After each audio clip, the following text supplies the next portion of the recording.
Bienvenidas y bienvenidos al CSA TV, el canal de noticias de las Américas en español. Siguen ahora nuestros titulares. La inflación impacta la economía de países latinoamericanos como Brasil. Nuevo gobierno chileno tendrá un ministerio con mayoría de mujeres. Cuba desarrolla vacuna nasal contra el coronavirus. Argentina tuvo un aumento del superávit comercial en el 2021. Perú comienza a vacunar a los niños contra el COVID-19. Y en nuestro editorial de hoy recibiremos a Rafael Freire, secretario general de la CSA. Companheiros e companheiras, amigos e amigas, empezamos 2022 com viejos e novos desafios. Infelizmente, empezamos com uma nova ola de Covid-19 com a cepa Omicron. Pero empezamos também em muitos países com a vacinação importante. E sempre decimos, ou se vacuna todos e todas, ou não sairemos desta pandemia. Temos muita esperança de vencer a pandemia todavia este ano em 2022. São anos que devemos estar nas primeiras fileiras das lutas em nossa região. Devemos fazer campanhas fortíssimas contra a persecução sindical, contra o impedimento da negociação coletiva. Devemos estar nas primeiras fileiras defendendo que os temas do emprego e dos direitos laborais estejam no centro dos modelos econômicos, políticos e sociais em nossos países. Para os trabalhadores e trabalhadoras das Américas não há fronteira. Somos uma única classe e assim estaremos juntos. Estaremos juntos com os argentinos, estaremos juntos em Costa Rica, estaremos juntos em Colômbia, estaremos juntos em Brasil, estaremos juntos nos países do Caribe. E esperamos sinceramente que o quadro negativo que temos em nossa região com as políticas neoliberais possa ser revertida e podamos construir um novo modelo econômico, político, social e ambiental. O movimento sindical sigue em luta, sigue nas primeiras fileiras em nossa América. Um abraço a todos e todas. Y con Xiomara Castro en Honduras, Latinoamérica sigue desplazándose hacia la izquierda. La región latinoamericana continúa desplazándose hacia la izquierda del espectro político con la llegada de Xiomara Castro a la presidencia de Honduras, algo que podría consolidarse si se confirman los pronósticos en Colombia y Brasil con las posibles victorias de Gustavo Petro y Luis Ignacio Lula da Silva. Líder del Partido Libertad y Refundación Libre Izquierda, Castro se impuso en las elecciones generales del 28 de noviembre con abrumadora mayoría. Y además de ser la primera mujer en ganar la presidencia de su país, el próximo 27 de enero estará poniendo fin a 12 años consecutivos del conservador Partido Nacional en el poder, los últimos 8 con Juan Orlando Hernández como presidente. La nueva mandataria, esposa del expresidente Manuel Zelaya, quien fue derrocado el 28 de junio de 2009, también pondrá fin a más de un siglo de un bipartidismo tradicional conservador, marcado por los partidos Nacional y Liberal, este último bajo cuya bandera Manuel Zelaya llegó al poder en el año 2006. Para los expertos, si el nuevo gobierno que tendrá Honduras quisiera mantenerse en la izquierda, sería una izquierda democrática que trabajaría en función del bienestar de la mayoría de la población, no basada en afinidades ideológicas, partidarias o simpatías de tipo político. Argentina tuvo un aumento del superávit comercial en 2021.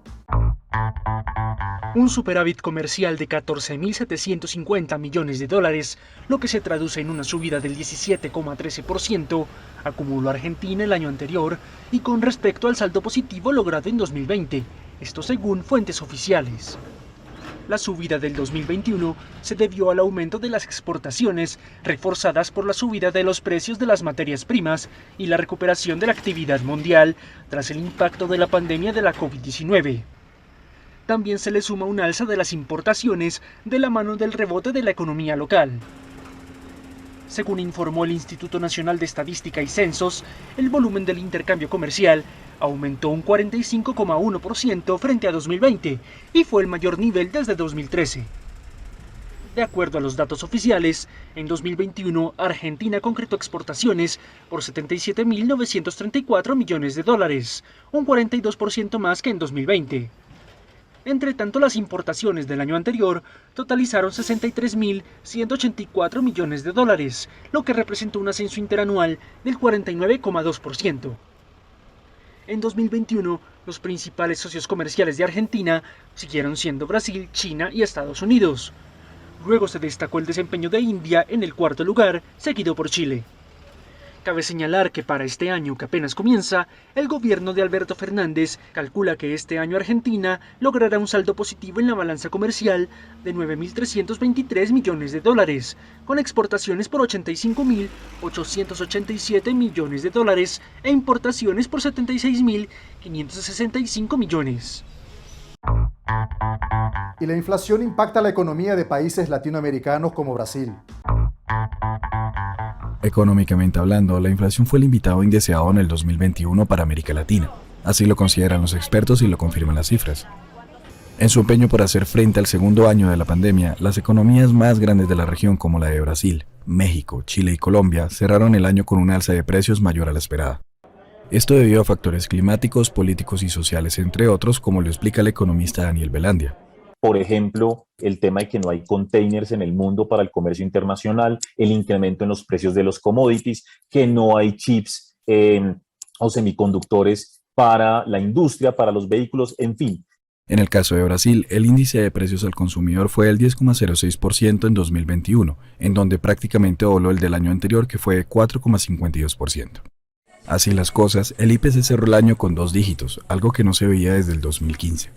En el país se produjo la sequía más fuerte en 100 años, que aumentó el precio de los combustibles en un 49,02% y el de la electricidad en un 21,21%. México siguió sus pasos con un 7,36% en 2021 tras una importante subida de los costos de los alimentos y el rubro energético. Una gran diferencia respecto al 2020, en donde cerró con un 3,15%. Por su parte, desde 2007 Chile no había terminado el año con una inflación del 7,2%. En contraste, el 2020 se cerró con un 3%. Esta vez, las causas serían la entrega de ayudas económicas y los retiros anticipados del 10% de los fondos de pensiones, medidas que el gobierno aplicó para contrarrestar la crisis del coronavirus. Mientras tanto, el IPC en Colombia cerró en un 5,62%, marcado por el alza de los precios de los alimentos, siendo superior en 4,01 puntos porcentuales a la variación de 1,61 en 2020. Estos índices estuvieron relacionados con las dificultades para la importación de insumos agropecuarios por la crisis mundial de contenedores y las manifestaciones que sacudieron al país. Prácticamente en todos los casos en Latinoamérica finalizáramos con una inflación por arriba de los rangos metas de los bancos centrales. En la otra orilla, Argentina y Venezuela, que comparten una tradición de índices altos, se alejaron un poco. El Banco Central de Venezuela informó que la inflación en el país fue del 686,4% en 2021, y así salió del ciclo hiperinflacionario tras 4 años. Por su parte, en Argentina, donde la inflación es un problema histórico, el IPC dio un salto de 14,8 puntos hasta llegar al 50,9%, comparado con el 36,1% del año antepasado. El principal aumento de precios se dio en diciembre pasado en los sectores de restaurantes y hoteles con un 5,9%. El comportamiento de los demás países de la región fue similar al alza, siendo Guatemala con un 3,07% el único país que bajó frente al 2020.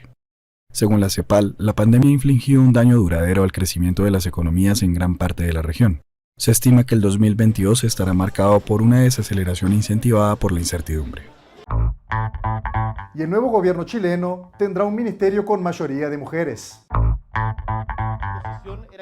América Latina avanza tímidamente en la inclusión política de las mujeres, aunque este viernes Chile dio un gran paso adelante con la histórica decisión del presidente electo Gabriel Boric de integrar el primer gabinete mayoritariamente femenino de la historia del país.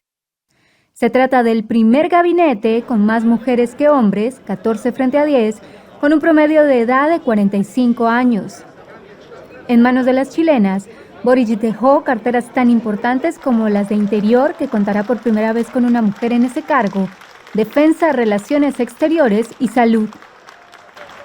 Chile ya había dado muestras de paridad en altos cargos con la expresidenta Michelle Bachelet, que durante su primer mandato nombró en 10 carteras ministeriales a mujeres y las otras 10 para hombres. La directora regional para América Latina y el Caribe de ONU Mujeres, María Noel Baeza, Consideró que lo anunciado por Boric es una muestra de cómo las mujeres aportan a los gobiernos a la hora de tomar decisiones. No la están viendo con una mirada, bueno, que tengo que tener alguna mujer, entonces pongo asuntos sociales, pongo género. No, están midiendo eficacia, eficiencia, digamos, experiencia y también dándole espacio a mujeres. No obstante, en el más reciente mapa del organismo, Mujeres Políticas, las desigualdades continúan. Allí se evidenció que la progresión en el número de mujeres con carteras ministeriales se ha ralentizado, con solo un pequeño aumento del 21,3% en 2020 al 21,9% en 2021. Por su parte, la Comisión Económica para América Latina y el Caribe, CEPAL, indicó en su informe hacia una participación paritaria e inclusiva en América Latina y el Caribe que a pesar de los avances en países como Colombia, México, Panamá y Ecuador, aún se está lejos de la paridad.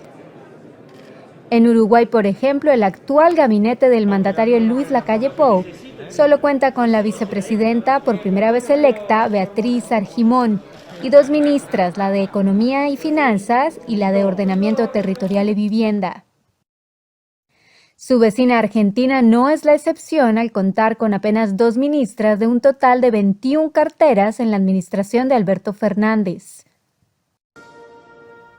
En números rojos también está Brasil, con solo 3 féminas en una lista de 23 ministerios, mientras que en Perú, con el izquierdista Pedro Castillo, no existe una mujer a cargo. En Venezuela, por su parte, el gobierno de Nicolás Maduro actualmente está compuesto mayoritariamente por hombres, dejando a las mujeres al frente de la vicepresidencia ejecutiva con Delcy Rodríguez y 10 ministerios de los 33 que existen. Y España desarticula una banda que falsificaba test negativos de COVID-19. La Policía Nacional ha desarticulado la rama española de una organización que proporcionaba pasaportes COVID y PCRs falsos en diferentes países de la Unión Europea. Famosos y delincuentes eran los clientes principales de esta red, que se anunciaba en una aplicación de mensajería instantánea de grupos negacionistas. El pago solía hacerse en criptomonedas. Por un lado, ofrecían estas pruebas PCR negativas por un valor de unos 50 euros y en cuanto a los pasaportes COVID falsificados con 2 o 3 dosis de vacunación, les ofrecían por un valor que oscilaba entre los 200 o los 1.000 euros. Además, también comprobaron que solicitaban el pago a través de criptomonedas por cuentas bancarias que habían abierto en el extranjero, en otros países, para dificultar así la investigación por parte de la Policía Nacional. Entre los investigados se encuentra el cantante Omar Montes, quien habría recurrido a los servicios de esta organización. En total han sido 7 los detenidos en Madrid y Barcelona, entre ellos una enfermera que se encargaba de introducir en el registro las certificaciones falsas. Cuba desarrolla una vacuna nasal contra el coronavirus. La directora del Centro de Ingeniería Genética y Biotecnología de Cuba, Marta Ayala, calificó de desafiante y novedoso al candidato vacunal cubano Mambisa, una fórmula intranasal contra la COVID-19. Esta vacuna se administra por la vía intranasal. Este es un dispositivo que se utiliza, que produce un spray, y realmente aquí le estamos presentando la propuesta de dispositivo final con el que estamos trabajando ahora, pero para llegar a este dispositivo utilizamos otros dispositivos. Se trata, afirmó la directora, del primer candidato vacunal por vía nasal que ha comenzado la fase de estudios clínicos en humanos en el mundo. Nosotros ya hemos manifestado nuestro interés. Es un proceso que hemos estudiado y tiene etapas. Ya nosotros hemos trasladado a la OMS nuestro interés de someter nuestra vacuna al proceso de evaluación. Y es la OMS libre, como organización, de ir estableciendo los pasos que va a dar. Mambisa, nombrado así en alegoría a los luchadores independentistas cubanos, es uno de los 11 candidatos vacunales nasales desarrollados en el mundo. El mismo es aplicado a convalecientes de la enfermedad y como dosis de refuerzo en Cuba. Así lo afirmó la investigadora del centro, que diseñó también la vacuna Abdala, una de las 3 avaladas por la entidad reguladora nacional para su uso de emergencia desde mediados del año pasado. El presidente de Cuba, Miguel Díaz-Canel, destacó en Twitter los hitos conseguidos por Mambisa y lo describe como un ejemplo de resistencia creativa en Cuba. Y Julian Assange sigue su batalla legal para evitar su extradición hacia los Estados Unidos. El fundador de Wikileaks, Julian Assange, podrá recurrir en los próximos 14 días ante el Supremo en Reino Unido contra su extradición a Estados Unidos, que le reclama por 18 delitos de espionaje e intrusión informática, que según la defensa acarrean 175 años de cárcel. Los jueces que el pasado 10 de diciembre autorizaron la extradición del activista reconocieron en su escueto fallo este viernes que hay un aspecto legal planteado por la defensa que puede merecer ser examinado por el Supremo. A las puertas de la corte, donde se congregaron simpatizantes del australiano, la madre de sus 2 hijos menores, Stella Morris, advirtió de que aún se está lejos de conseguir justicia en este caso.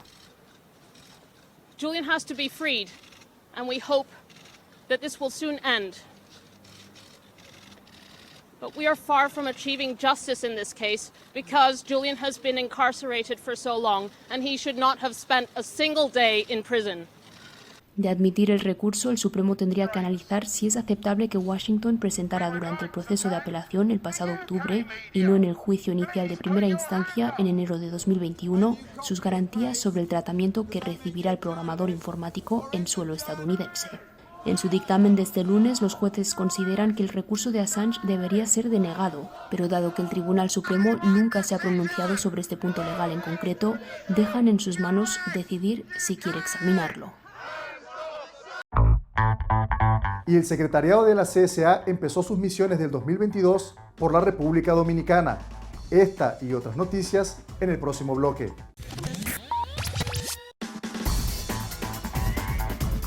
El secretariado de la CSA empezó las misiones de 2022 por la República Dominicana, donde el ministro de Trabajo, Luis Miguel de Campos, recibió al secretario general de la CSA, Rafael Freire, al lado de Jordania Oreña Lora, secretaria de Políticas Sociales, Cícero Pereira, secretario de Formación y Educación, y las 3 centrales que integran la mesa sindical CSA, CNUS, CNTD y CASC, para analizar los desafíos de la clase trabajadora de la región para los próximos años. La segunda misión de la CSA en 2022 fue en Panamá, donde el secretario visitó a la CGTP para debatir la reincorporación de la central a la CSA.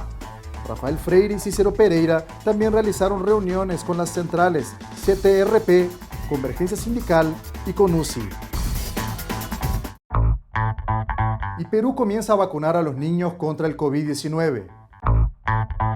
En medio de gran expectativa, inició la campaña de vacunación en Perú para niños entre los 5 y 11 años. El objetivo es llegar con los inmunizantes a 4 millones de menores que hay en el país. Magdalena Sánchez, directora de las redes integrales de salud de Lima Norte, resalta la aceptación que ha tenido el inicio de la campaña entre los padres de familia.